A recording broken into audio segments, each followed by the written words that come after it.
ઉચ્ચ pickup two reset ratio એટલે કે હાઈ પિકઅપ ટુ રીસેટ રેશિયોના ફાયદાઓ જણાવો.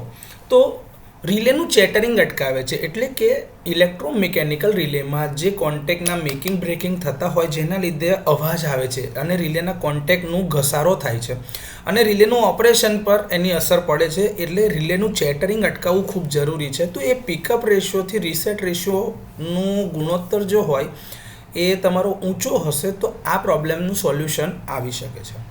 સિસ્ટમની સ્ટેબિલિટીમાં સુધારો કરી આપે છે, કારણ કે પિકઅપથી રીસેટ વચ્ચેનો રેશિયો ખૂબ જ મોટો છે, ખૂબ જ ઊંચો છે, તો સિસ્ટમ સ્ટેબલ રહેશે.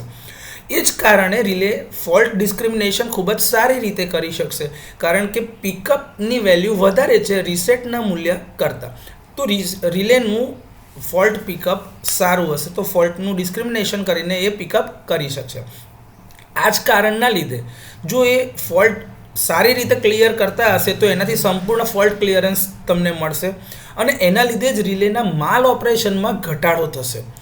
હવે આ પિકઅપ ટુ રીસેટ રેશિયો ઊંચો હોવાના કારણે પાવર સિસ્ટમના બીજા ઇક્વિપમેન્ટ જે છે એના ઉપર તાણ એટલે કે સ્ટ્રેસ ઓછો થાય છે. તો પિકઅપ ટુ રીસેટ રેશિયો ઊંચો હોવાનો આ ફાયદો છે.